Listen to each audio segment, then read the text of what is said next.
We're back again. Yeah, we're back again. We got to do the song, right? Do you want to do that song every time? Or No. Do you think we could change our theme song? The whole point of a theme song is that it stays Oh, the okay. same. We've got to do it then, haven't Okay. we? Okay. 3, 2, 1, go. If you're feeling a tinge of cringe, then listen to Fox and Lou. It might make you feel better. Or it might make you feel like poo. Cringe FM. Cringe FM. The theme of today's podcast is growing up, cringe, growing up, childhood cringe. I feel like there's enough for about 10 to 20 episodes with that subject matter. But Definitely. To be honest with you, I actually think that I've suppressed a lot of cringy childhood memories, and I don't know if they're going to all be unlocked or not, or whether they should be unlocked, I don't know. But maybe unlocking them is the way to healing from them. Well, this podcast is part therapy and part shame. So I think it'll be therapeutic ultimately to release those skeletons. Let's see what happens. I mean, I feel the same way as well. I feel like a lot of my childhood was deeply traumatic, but actually we can laugh about it now because we're fully fledged adults. And well, can we laugh about it? Can we laugh? That is true. Yeah, that is the question. You've all sent in your anonymous cringy stories about growing up. Thank you very much. Thank you so much. And we've had so many responses. Should we just read out the first one that we see? When I was a kid, 9 years old in 2006, during a summer vacation trip, I ended up singing the song Wannabe by the Spice Girls, much to the embarrassment of my mother. My mother finally explained to me on the last day what the song was actually about. Dating. It wasn't about dating, it was about sex. Well, that's what they probably mean, isn't it? Oh, right. The mum's not going to say to a kid, like, that's about sex, is she? She's probably going to say, that's too old for you, it's about dating, but... Sure, and then to which I replied, ew. So they realised that they were singing a song about zig zig ah. Is it a song about sex? Like, if you want to be my lover, you got to get with my friends. You think it's about threesomes? I'm so confused. I don't know. I remember the song that I used to sing was, I think, more cringy than this, and I didn't know what it meant, and I don't even remember who sang it, but I was a little kid walking around obsessed with singing, I'm horny, horny, horny, horny tonight. Who the hell sang that song? And it goes, and like the word horny is probably used about 500 times in that song. Yes, I remember me and my mum and dad being on a cruise, and it was like this fancy restaurant, and I was singing that. My mum was like, shush, you can't sing that, and I didn't know why. She didn't explain to me why. And then I remember singing it at home, and there was some boys on my street that were a little bit younger than me, and I was singing it to them, and one of their parents came out and really told me off, was like, don't be teaching them that song. There was this older girl that was teaching these little boys something naughty. I didn't know what it meant myself. I hate that word as well. It's just, it makes me cringe. Yeah, does it? Horny. Yeah, it is a weird word. I'm horny. I'm feeling horny tonight. I don't want to shame anyone that likes that word, though. I'm sure people can make it sound sexy, just maybe not in my voice. It does make a difference sometimes, like words that people say and how they say it. Yeah, and so I know. And also not knowing what a word actually means, and just it just being out there. Like I remember I was watching a lot of Red Dwarf. You know, it's like an old series, and I remember just thinking that the word smeg was just like a random word. I remember I went and stayed with my friend's parents' house. I was about 13, and I remember them asking me, you know, what do you like to watch and what shows do you like? And I was like, oh, I love Red Dwarf, it's so funny, blah blah. And they use this word smeg, and it's just so funny. And I remember the parents just looking really disgusted, and like they didn't want to tell me what the word smeg actually meant. Oh my god! But I just remember their look of disgust, and I was just like, oh gosh, maybe. Yeah, and I think they said something like, there's a child there or something, like there was like a younger sister that was like maybe 9 or something, and I just remember thinking, oh, what have I done? What have I said? You know? Yeah. Oh, it's so gross, Meg. But it is the name of a fridge, and I always find that interesting. You're right. A really swanky fridge. Exactly right. We've got a Smeg toaster as well. There you go. So... I'm not bragging. I'm just 4 slots. Oh, 4. Anyway, thank you for sharing that story. No, on to the next one. We've got so many to read from. We'll just read a couple more. Somebody growing up told everyone that their real dad was Ozzy Osbourne, and everyone believed them. Oh, R.I.P. Ozzy. So I wonder if they got messages, you know, recently to be like, sorry, your dad's dead. Oh, yeah. But did you ever tell any weird lies as a kid? Yes, I once said that my mum had a son from a previous marriage. My mum mum was married previously. Right, Lies are always hinged in truth. Yeah. And I said that his name was Ben. It was just like one of those stupid lies. I don't know why I did it. I probably just wanted to be Ben, you know. Yeah. But how about you? I used to tell everyone I was from a planet called Ozzywog, and the way to it was through my cupboard, and we used to drink green water, and the only language difference was that the word Friday and work was possum. That is so random. I know, when I once put green food colouring in my water and like took it out to prove to people. Anyway. What an imagination. That's amazing, actually. That's very cool. You weird child.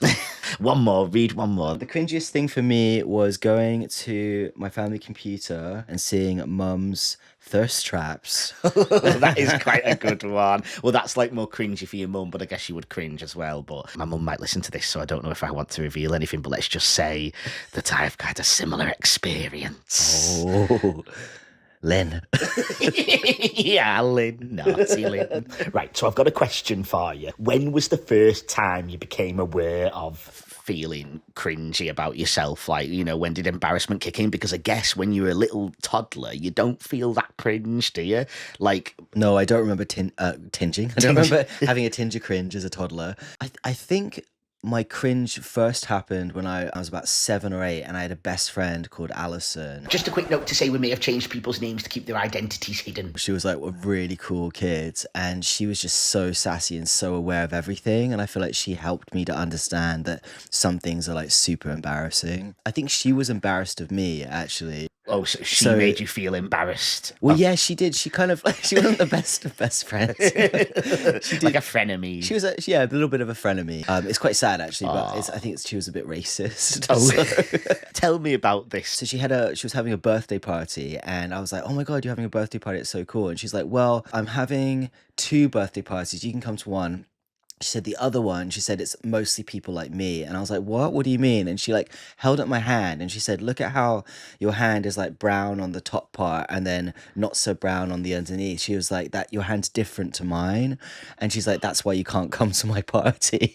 So, oh my God. And was that like the first time that you'd ever really experienced anything like that? Like being pointed out that your skin colour was... I think so. I mean, yeah. I mean, we at school, we were always like encouraged to be really like open and accepting, and there were people from all different ages at my school because I went to an international school in Saudi Arabia, and that was the first time I'd really been made aware of the difference. It's not like you were the one that was different to everybody else, like everyone was varied in race and stuff. So, but she was just a racist amongst or a multicultural pot of people, and she just kind of liked to stick to her own. So I don't honestly, actually talking about this story, I don't know why I was friends with her, and this is much more of a traumatic story than I really wanted to talk about. There's no cringe on your I mean, obviously she made you feel that way, but this is more I think a traumatic racist childhood tale. But to be fair, it is important to, because I bet loads of people have similar experiences of feeling shamed for who they are as a kid. Yeah, it's wrapped up, isn't it? Yeah, because the other kids don't necessarily know what they're doing, and maybe they've picked that up from their parents or somewhere. They don't quite know that they're being discriminatory, you know. Totally. And it's almost like that shame that other people have, it gets onto us, and then we feel cringe about stuff. There is some sort of connection between those things, and I think that I really started to feel proper cringe when I was getting into the wrong puberty, like maybe 10 or 11. That's when I was like, oh God, my parents are so embarrassing, and you know, all the usual stuff that you feel. That was kicking in then. But then the added layer of your body go. But puberty is obviously cringy for literally like everyone on the planet. But when it's the wrong puberty, then there's an extra level of internal shame and cringe, and it's hard to, you don't even know that at the time. Like we didn't know what trans meant. Exactly. So it was just a mega minefield to have to deal with. So yeah, it's really nice to be at this point where I'm able to understand why I was feeling so cringy about stuff. But I do think that there is this universal thing where you have a natural rebellion against your parents, and you know, you might have siblings that make you cringe, or exactly. So have you got anything? I mean, I've got a few things I'd like to share with you from Cringe Town. Yeah, I mean, it's because obviously we didn't grow up together. We didn't know each other as our little cringelings ourselves, our little toddler cringelings. Yes, little baby cringy Or things. teenage cringe things. And we Yes. talk about how if we had known each other as teenagers, maybe life would have been easier Yeah. because we would have met other people like us, but Yeah. maybe we would have hated each other. Yeah, it's possible. We could have fallen out over a girl or something. I maybe I'm wrong, but I feel like you would have thought that I was a weirdo freak, and you wouldn't have, because you were quite. You thought you. What do you mean? I was a total weirdo as well. I thought you liked to be cool, though. Didn't you? Like sort of want a bit of a. I was dead alternative. Yeah, but that is cool. But it wasn't very cool at the time, I don't think. Like, I suppose. aspired to be in bands, and I think we had very similar things. Like, I really wanted to skateboard, and you were skateboarding. Yeah, true. You were playing your songs and stuff. So I know, but high school age, I remember at high school, I was stood there in my long skirt with my little hairy legs out the bottom, and this weird hair, because it never grew at the back, because I always used to twist it and pull it out because it was an anxious thing. So my hair, I was known as the girl with the weird hair. It was short at the back, long at the sides. I had like plasters on my knees, my socks pulled up, all of that, which you could probably relate to some of that. Yeah. But I would stand there in the courtyard doing like jigs and singing songs. jigs. I remember specifically doing this jig. I don't even know what even is a jig, actually. Kind of like you move your body. I mean, I was moving my arms and my legs were flailing out side to side in the middle of the playground. But we're talking like I was like 12, 13, I wasn't like a little tiny kid. And I just thought that was okay to do that. Well, it was okay, and I think it's good that you weren't, crushed by, worrying what people thought of you at the time, because that's awful. But, doing a jig, like, it sounds like you were just a clown, I was a clown, but then I feel like I was squashed down. I was a clown, then I was a squashed down clown. Squashed down clown, yeah. So, yeah. So I can't say that very well. Squashed down clown. Squashed down clown. Yes. I feel like that's what we are now. Yeah. Squashed down clown. No, we're clowns that are not squashed. Oh, we're just clowns. Yeah. Anyway, I was going to share. So yes, go on. So this is the point. I want to know what kind of teenager you were. Well, are we doing teenage years or are we doing earlier years? Early years, yeah. Early years. Well, I've got some. I have a few things from when I was very little, like maybe 7 or 8, and I did actually keep a diary. So it looks a cute little book. Just to describe it to people, it's got little cocktails all over it. No, I think it's ice cream. Ice cream. Yeah, I just love cocktails so much. Ice cream sundaes all over it, little stickers. I can just read a random diary entry. Yes, please. Oh, not that one. You can't hold back. All right. I hate rocks and bananas. A few weeks ago, me and my sister were playing. Suddenly, we saw a banana go by. Then we looked. It was Jason. He threw another one. This time, he got a rock and it hit me by the eye. Then I went to the hospital. Oh, my God. Yeah. I remember it. I was hit right here. And, head wounds, they bleed a lot. I was wearing a white T-shirt with like a white hood attached to it. Yeah. Hoodie T-shirt. It was quite a cool shirt. But I ruined it that day because literally the blood just dripped all the way down my shirt. And I remember running home being like, ah! Oh, yeah, you must have been scared. Yeah. And did the kid ever apologise? Yes. He was with a few others and each of them came around my house one by one and apologised and said, I'm really sorry. I thought you were a boy. Oh, and it would have been okay to throw a rock at your head if you were a boy. Apparently so. But did you feel embarrassed at being hit on the head? How did you feel? Did you feel happy that they saw you as a boy when you heard that?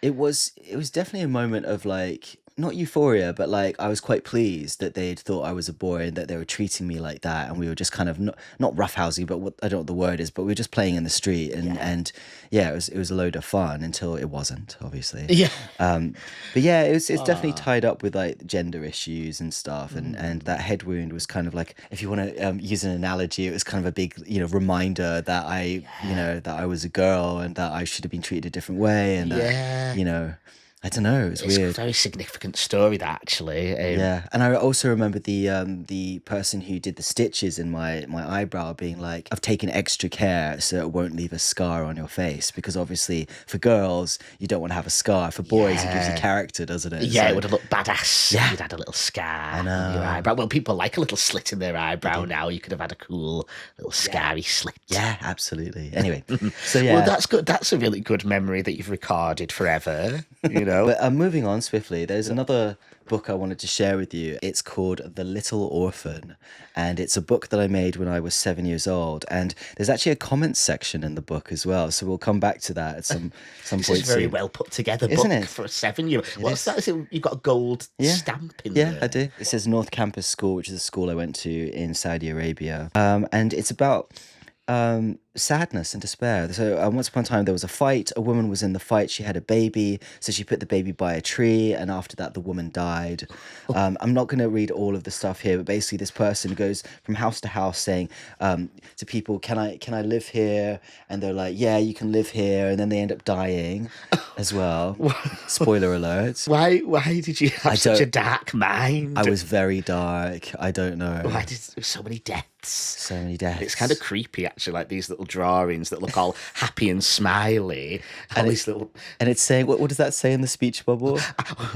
I want to run away, but I can't. Oh my God. And then there's the sweet little picture of you in Oh the back yes, of the there's book. a little picture Sweet of me. little girl. Such a sweet little girl. It's writing all about death. Yeah, like I remember them making me pose with that picture, and I had to hold the flowers, and I wasn't that into flowers and stuff, and all wearing that dress, but that's like the most femme I think I've ever seen myself.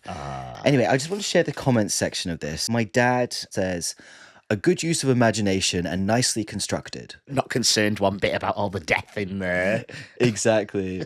I just thought it was so formal. Like, I'm 7, I've written a book, and he's like, and then my mum says, I enjoyed your story. It's so nice to have an author in the family. Well, you have turned out to be an author, actually. Oh, yeah. So there you go. Anyway, The Little Orphan, real classic. And then, yeah, I have this little book that says a little bit about me, and I've done drawings and things. So apparently my eyes are black, my hair is black. Black eyes? Yeah. Tell us about this.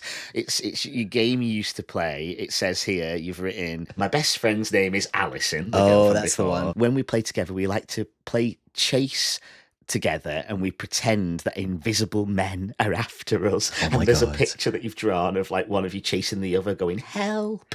Isn't that funny that we're 7 years old and we're pretending that invisible men are chasing us? Like, that was our game. And I know which is which. So the one in the front is definitely me because it's big, the person's bigger.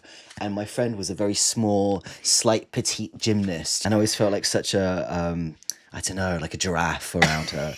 So the best thing that ever happened to me, apparently, was when I went on the black hole ride. It was an amusement ride, and my mum fainted. Your mum fainted on the ride. She's going, help. There's so many people screaming for help in your drawings. A psychologist would have a field day. I was a problem child, I think. And then I had this final one, which is a snapshot of my teenage bedroom, but it's so cringe. Now, this is the thing that I properly cringe about because I was a teenager. Basically, I had a sugar paper. I wrote society, which doesn't make any sense to me. Why the hell did I even write that? And I think I was about 14 when I put this on my wall. And then you can see loads of you can see how emo goth I was. I'd drawn a DM boot. That was my DM boot. And then I had H.R. Geiger, MC Escher. What's that creepy poster of those baby heads? That's Geiger right there, yeah, which is just very goth. I think it looks cool. It looks 90s, it looks grungy, it looks like a rebel girl room, and that drawing of the DM boot on the wall is actually a really good drawing. Oh, thank you. So I don't know why you'd see that as cringy. Because look at the whole ensemble, it's society. Society. Like you're trying to be a real rebel. Imagine being your parents, our parents, coming in and seeing how we have our rooms when we were teens and how we dressed and the music we used to listen to. They must have just been thinking, what the hell is youth these days? I know. It's so true. And I remember when I updated my room, I ended up taking all this down and having a bit of a change. And I painted the whole room this mottled burgundy color. You know when you can instead of just painting on burgundy so it's flat, it was yeah, I dabbed it on. So therefore the effect just looked horrible. It was like a really intense room. You're painting yourself into a traumatic nightmare. A doom room. Oh my God, yes. Well, I have learned things about you. What have you learned about me, Lewis? I've learned that you were a very dark child, which is sad, but also it seems like you really expressed yourself. Help. Yeah. It seems like nobody heard your cries. No. But this is why you're so creative. Yeah. You know, the clues were there. Isn't it kind of comforting sometimes when you can see elements of your true self growing up. From back then. Yeah, like a lot of it was a lot of smoke and mirrors and a lot of like being forced to, for me, like being forced to wear dresses and skirts and conform in certain ways that I didn't want to. Yeah. And then actually, if you pick apart some of that, you can still see core self, like who you are actually. And so I'd love to know about your childhood. Okay, I've got a few items here that I think these items I've picked weirdly do sum up my childhood, kind of. You've got, it looks like in your hands, you've got a cassette tape, you've got a MP3 player, and you've got a couple of copies of Cosmo Girl. Yeah. So this sums up your childhood, Yeah, does it? it really does. I'll tell you why. So as a kid, I was absolutely obsessed with the band Aqua. For the younger listeners, they're probably not going to know who Aqua is, right? But everybody knows the Barbie Girl song. I just remember the guy's voice was very like, come on, Barbie, let's go party. Yeah. So I used to walk around doing both voices. I was obsessed with the main singer, Lena. And I think I probably fancied her, but as a kid, you don't really know what fancying is. But I was obsessed with her. I used to sing Dr. Jones all the time. I used to have my little tape that I'd put in my boombox, a big bright yellow boombox, and I'd walk around the streets doing singing along to both parts, like, you know, baby, I am missing you. I want you by my side. Man, I hope you miss me too. Come back and stay. you know. It just sounds so creepy. Baby, I've been missing you. So this is your favorite band. This is a VHS. This isn't an audio tape. This is a VHS tape of the tour diaries of Aqua, and I used to watch it all the time. And it's like them on tour doing like just having fun and making the behind the scenes of their music videos. Anyway, so the stage I'm talking about of my life now is before the cringe hit me. Right? Yes, I'm talking about this is pre-cringe. Yes. So pre-cringe, I was a happy little kid singing Aqua. I did still have my troubles though. I would constantly be thinking about the fact that I am going to grow up into a woman, right? So that was always there in the back of my head. I was at the primary school disco, so I must have been like, about 8 or something like that. We were in the disco hall, and it got to that point where all of the boys and girls had really started to separate. So all the boys were on one side, skidding along the floor. Do you remember that? Running and skidding along the floor. And then all the girls were on the other side, like dancing in a line, probably to that root and scoot, baby, you're driving me crazy. Oh, yeah. Obsession with the Western. You know all the lyrics. I know, and they come back to me. I wanted to be skidding with the boys, but I felt like they'd take the mick of me and stuff. And then the girls, obviously, I didn't want to be like dancing with the girls. And you know what? I got this new jumper for the disco as well. My mum had bought me this like rainbow coloured jumper that was quite a statement. It was like a statement piece. Your big gay jumper. Yeah, exactly. Oh my God, I couldn't have stuck out anymore in my big gay jumper. It was probably the first time I started to feel really self-conscious. And so what I did was, I took myself off to the headmistress's office and sat there drawing cartoons for the whole evening. And I drew a cartoon of a cat and a mouse and like a comic strip, and she framed it and kept it on her wall and everything in the office like the whole time. But my mum and dad picked me up and I was like, I've had a great time. And I look back at my childhood self, and some things I look back on, I really admire myself, and I actually want to get back to that sassy little toddler thing that I was. That's brilliant. And there's a video of me in the school play when I was really young, like, the end of year, like nursery play. They're singing the nursery rhyme, Wheels on the Bus. Do you remember that one? Wheels on the bus go round and round. And there's all these different elements to the buzz. I stop the whole show and stand up and say, hang on, that doesn't happen on my bus. We do this, and this. We have the windscreen wipers and this and this. So can we change it? Can you do it like that, please? And then I sit back down. The teacher goes, okay, Lois. And everyone's like laughing. And it's just like, I look back at that video now and I'm like, I must have had such confidence. I just didn't care. I was like, well, my bus does this. Also very particular. And I think that these traits of taking yourself away and drawing while I've got the people having a party, telling people specifically how things are meant to be done. Oh my God. I'm having epiphanies right now. That you were a neurodivergent child. This is so true. That's exactly what it was.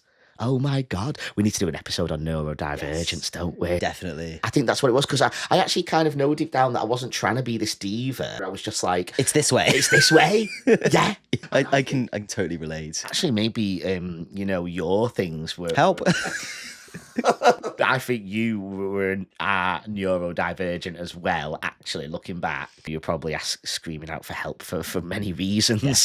just you didn't fit in the world around and you. it's, often we have layers and layers of things that make up who we are. We're complex beings, and these aspects that make up ourselves, whether that is being ADHD or autistic or exactly. And before you've got the language and before you understand that, you do probably cringe at yourself and your actions a lot more, because you're like, oh my god, like I'm doing life wrong, and I said this and I said that, I shouldn't have said it. Whereas actually that is part of the journey of understanding yourself more, is giving yourself that grace and cringing less.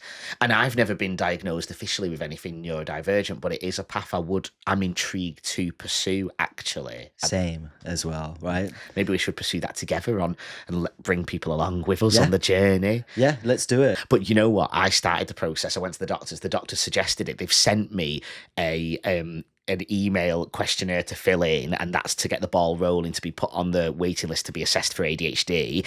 I've had that questionnaire sitting in my emails for months. I've not filled it in because I'm probably ADHD. I can't bring myself to bloody fill it in. I love that. And you and I help each other sometimes by parallel working. So I'm going to hold you accountable to doing that. You're going to hold me accountable to doing it. Yeah, let's do it together. We can do it. We could do it live on Cringe FM. Sit here, answer our questions publicly. That'd make an interesting episode, wouldn't it? Maybe it would, yeah. That kind of sums up like my childhood years. And then as I kind of became a tween, that's when I started to really get into my goth and emo music. It was like an escape, and it felt like there was a place for people that felt misunderstood in that scene of like goth. And I really, but it is cringy. This is cringy. I really tried so hard to be a goth, and I had a dog collar with big spikes on it, huge baggy jeans, loads of chains. And I remember my best friend, who was also called Alison, was walking along with me, and somebody said, "Oh, are you one of them goths?" and said it to Alison, because I think she must have just looked more gothy than me. And I got really angry, and I shouted, "I'm a goth too." True goths always say they're not goths. Exactly. I was a little poser. But this item I've got with me is my actual MP3 player from my teen years. And this still works because I actually put it into my Mac recently, and the playlist came up. Amazing. And it's from 2006. What have you got on there then? Well, I'll show you. Oh, cool. Let's have a look. It's amazing that this kind of old tech it's still functional because of the USB, aspect. I know. It's amazing. Actually, that is amazing. I think some of the old tech kind of outlasts the, new tech kind of breaks and gets replaced. But, oh my God, look at this. Wow. So this is my place. Imogen Heap. So this playlist, it does show as emo and as goth as I tried to be. Tegan and Sarah Lewis. Yeah, well, they were a standard, weren't they, for any lesbian in the noughties? I loved me Tegan and Sheryl Sarah. Crow Lewis. Natalie Imbruglia, yeah, Todd. classic. See, my teen self would be cringing at these songs being revealed, because obviously, your music wasn't public back then. Like, I had my headphones in, like, hoping that everyone would think I was listening to, like, the hardcore stuff. But actually, you had a few little gems amongst them. So you've got Rage Against the Machine, and then you've got Tegan and Sarah, then you've got Sheryl Crow. It's like such a real mixed bag. But all of them are very sad songs. That's the only thing that I think is still the emo vibe. I always think, emo's a state of mind. Spoken like a true emo. That's exactly. Good. Yeah, that makes sense. Still an emo at heart. Yeah, totally. Nothing's right, I'm torn. I'm all out of faith. This is how I feel. And the last thing, my Cosmo Girl magazine. Can I ask, did you have a subscription to Cosmo Girl? No, I don't think I had a subscription. I think I would go to like the shop in town, like WH Smith's or somewhere, and make sure I bought it. But this is the Cosmo Girl that I think it doesn't actually exist anymore, because it's these like smaller, because there's Cosmo magazine, but this is Cosmo Girl, which is Cosmo for teens. Right. These are quite iconic, actually. This one's got Lindsay Lohan on the cover, and this one's got Ashley Simpson on the cover. Anyone remembers Ashley Simpson and Lindsay? Well, obviously everyone remembers Lindsay Lohan, but this is her when she was a little fresh-faced teen. So the reason that these are significant to me is because this is when I started to try and be a normal girl, and I just wanted to do this was research. This was me reading these to figure out how teenage girls were supposed to act and look, which these should not ever be a guide of how to act and look as a teenage girl. Oh my goodness, I can totally relate to this, because I think around the same age, this is when I saw an ad for a a beauty school, you know, where you can actually go. There was this woman who was out there in Saudi Arabia, and she was Miss Texas or something. Like she has some sort of like, you know, moniker for Miss, not Miss World, but it was a Miss State, you know, and she was just bored out there. So she set up this club where not even teenage, tween girls like 11, 12 would come to her, and she would teach you how to pluck your eyebrows and how to put on makeup and all these, like a finishing school basically. That's the same reason I went there. I was like, I need to learn how to do this girl stuff. So what did she do to you? I was the model. She plucked my eyebrows, and I was really sad about that because I didn't want pencil thin eyebrows, and I really regret that. I wish I could go back and tell my younger self, just don't do it. We used to call them sperm brows because they look like little sperms. Yeah, because you keep a bigger section there, and then it tapers off. Exactly, right? A little blob in the middle bit, and then it goes tapers off to a little thin tail. So you were chosen as the model, yes, and in front of everybody. And how did you feel after doing that? Then I felt confused, but I was confused. I was looking for gratification. So I think that after she did my makeup one time, I went to find my parents because they were doing some aerobics class a few streets down, and I turned up in like full makeup as like an 11-year-old. 11 going on 30. Yeah, exactly. And my parents were like, "Oh, you look great." Oh my God, it's so funny that back then, like, people saw no issue with like young girls like becoming older before their time, like, you know. But if someone wants to play with makeup, of course, but it's just that pressure, isn't it, of feeling like you have to, and you have to grow up before your time. You know, I when I was a kid as well, this is kind of cringy, I was obsessed with being small, which is the opposite of Little Lewis. Shut up. I want to be big now, big. But when I was a kid, I used to force my mum and dad to tell me that I was smaller than all of the other kids, even though it wasn't true. I used to force them to tell me that I could fit under the dining room table, even though I couldn't. I used to make them tell me I was really small and tiny. You know what? This is so just not wanting to go through the wrong puberty. Exactly. That's what I've realised now. I never, I didn't put the pieces together until I was older. My mum always brings it up. She goes, "Do you remember when you wanted to be really small?" So sweet. And I was like, because I didn't want to grow up. Yeah. I didn't want to go up. I knew that becoming a woman was in my future, going through female puberty, and I just did not want to. I think lots of people can relate to not wanting to grow up, but it was like I had a very specific reason for not wanting to grow up. Totally valid, yeah. I used to say I was Pinocchio as well, and that I didn't feel the cold. I used to never wear a jacket when I went out, even though it was freezing. I would say I'm Pinocchio and I'm made of wood, and obviously that is like... There's such an analogy. Yes. Like, I know. Yeah. So these were your kind of Bibles or guides into how to assimilate as a these girl. Cosmo girls. So even on the front cover here, we've got some summer shockers here. Ooh. Sent to boot camp for shoplifting, busted for binge drinking, bullied for being a foster child. Oh, that one's just quite sad. That's sad. Look at this. This is quite appropriate for our podcast. Rate your confidence. There's a quiz here. Are you guy confident? That's the thing as well. Everything is just so, presuming you're into guys. Like it's, if you're very hetero. Yeah. And it's like a way to make people feel alienated, if they're not like just straight and cisgender and normal, or just normal in any way,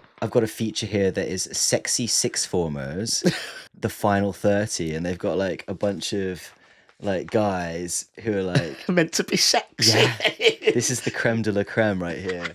So I'll describe some of these people. We've got a white guy with a yellow shirt on a bike. But he's got that hasn't he got that 90s or 2000s kind of hair as well, like the little bits coming down at the front. Yeah. Yeah, it's all very of the time, isn't it? I would have probably been looking at the magazines and looking at the guys in there that are meant to be the heartthrobs and thinking, I want to be the heartthrob, Exactly. Look at this as an advert for MSN. For the younger listeners, that's our early 2000s chat room site on the internet. This is so funny. I'm sorry, but I just have to read this out because it's like amazing. There's a page where you can cut out like a door hanger for your bedroom for like teenagers to stick on their door for like to say do not disturb, but it says MSN if it's urgent. It doesn't even make sense. That doesn't even make any sense, but it's like basically saying I'm on MSN on my computer chatting on MSN, so only come in if it's urgent. Yeah, but you have to. It doesn't like we understand what it means, but like it's missing a lot of words. Yeah. God. Right, we better go. Okay. Well, let's wrap up. But listen, I actually think we've had like a couple of revelations in this podcast. Actually, for me, it's the first time that you picked up on some of these behaviours when I was a kid being actually neurodivergent. neurodivergent. Well, I'm not a therapist, but I feel like I'm in a therapist's office right now with you. I'll write your diagnosis later, but It's like the blind leading the blind. yeah, exactly. But it is kind of interesting to put these pieces together. And I think that me and you were probably suffering with a lot of similar feelings, but just expressing it in slightly different ways. Yours took a bit of a dark turn, whereas mine took a bit of a weird turn. A weird turn, yeah. Absolutely. But I think the support wasn't there and the awareness wasn't there. And as a consequence, we just kind of muddled through our childhood. And yeah, I'm sure a lot of people can relate to that. But yeah, lots of revelations. I think it's been good to delve into it. And I don't feel more traumatized having done that. So we don't feel less cringe, but we don't feel more traumatized. And that's a win. That's a win. Hopefully we've helped everyone feel a bit less cringe about their childhood memories. I think the next theme we're going to do is workplace. Cringe in the workplace. So just putting that out there, if anyone wants to send their workplace cringe into us, then we might read some of it out. Absolutely. Together we will get over our own personal cringe. That is the mission. Okay, bye. Bye everyone. Bye, bye, bye. Bye. Bye, bye, bye. Okay, take care.